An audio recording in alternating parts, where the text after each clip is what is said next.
Good morning, everybody. It's Monday morning, doing the coffee this morning.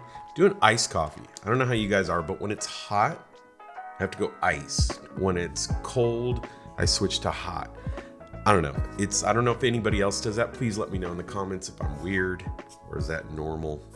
Okay, so I'm super fired up because I got back from Founder's Mindset, which is kind of like this high-end retreat kind of thing, a group subscription thing that I'm involved in, and you get kind of in the room with some pretty powerful people. And I did post some stuff on this, and I'll add some videos so you guys can see some just nutty stuff. Like this guy's car collection was out of control. Anyway, we really just share a lot of our ideas and the things that we're doing with each other, and it's pretty cool. And there was one guy that attended there that I really want to talk about. Oh, before I do that, because I keep forgetting, listen, if you are not subscribed to YouTube, to Naked Development's YouTube channel, can you please do something about that by hitting the like button and hitting subscribe. I feel like I'm putting out some content, really need your support.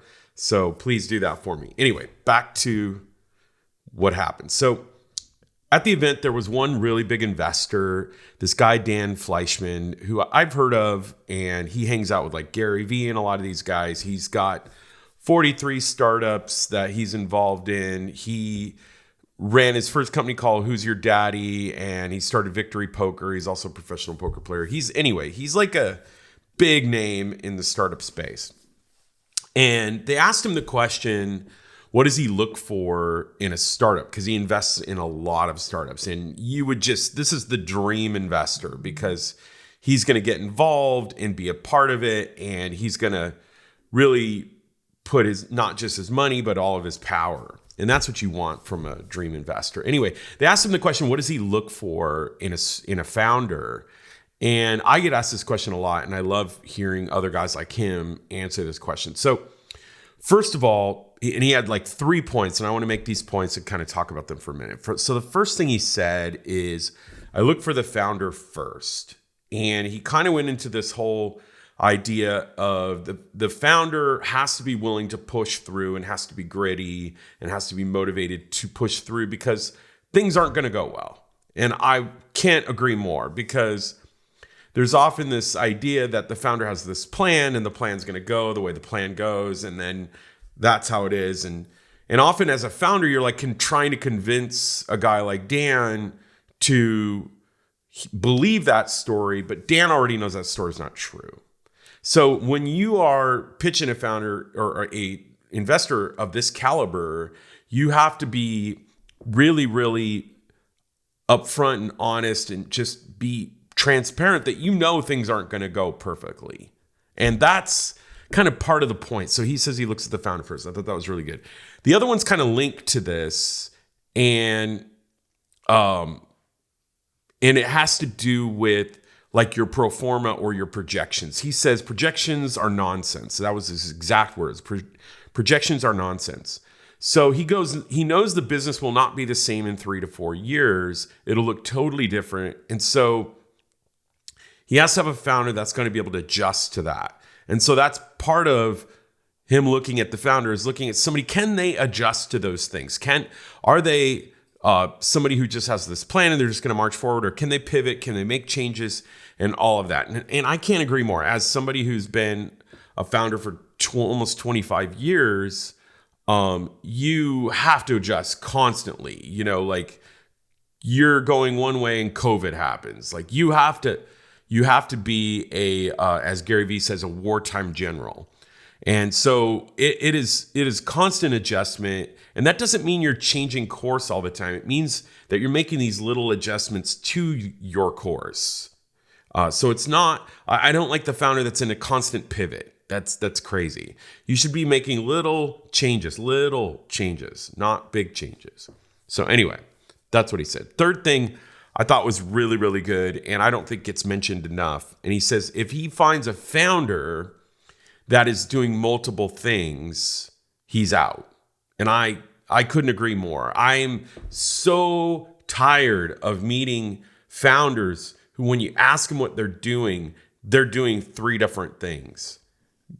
folks, that's not a founder. A founder is so focused on one thing that that's what they're obsessed with. In fact, they probably don't even have a personal life in the beginning. They are just focused on one thing. He said, if you try to catch 4 rabbits, you'll catch none. And that's exactly it. If you're trying to catch something so tough and difficult, you cannot be bouncing around to different things. You have to be doing that one thing. And it's going to take all of your energy, all of your talent, all of your attention, all of that. And so if you're going all over the place, it's just not going to happen. And I go to all these founder events all over the country, and I meet people that when I ask them, they're doing 3 different things. And I'm like, that's not how you become a founder. That's not how it goes. So I would just say, if you are doing multiple things as a founder and you're serious about one of them, quit all the other ones and do one. Now, if you're saying, well, financially, I haven't raised money yet. Okay, great. You have a job and you are a founder of a company, but you can't found multiple companies at the same time, especially in the inception stage. And people go, well, John, this Elon Musk owns all these companies. He doesn't run them all. And he's involved, but he also got one off the ground and is doing very well before he added to it. Notice this pattern. People always say that. They always look to like the most successful person on the planet and then try to compare themselves to them.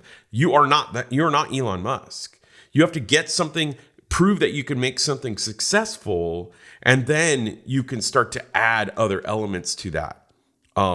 I like to keep all of the businesses I'm in within the same world. I don't like to go outside. I am a board member of 7 different companies, but they're all app companies. They're all the thing I'm good at.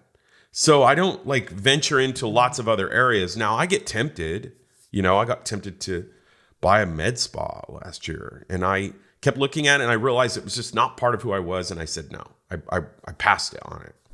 I thought I could make an impact, but I don't like thinking about 2 different things. I think you have to be good at something and really be dedicated to that. So anyway, this is my rant about Dan Fleyshman and just his answer to what investors are looking at. So if you're out there trying to raise money, you need to think like that. You need to be focused on you, focused on your plan is nonsense, but you're going to be fluid in that plan, and be focused on one thing, not looking all over the place. And if you can just get real with yourself and understand that that's what most investors I've ever met are looking for, then you're going to have a much better chance of raising money. So anyway, I thought that was just such a good thing, and I'll put a link to Dan so you can kind of follow him. He's got some really cool stuff. Anyways, please like and subscribe. I'm going to say it again until we see you guys doing that. If you've watched more than 3 videos, I'm a little upset at you if you're not subscribed. Okay, I need your support here. So, anyways, these are my coffee rants. Good morning. I hope you guys have a great Monday, and talk to you soon.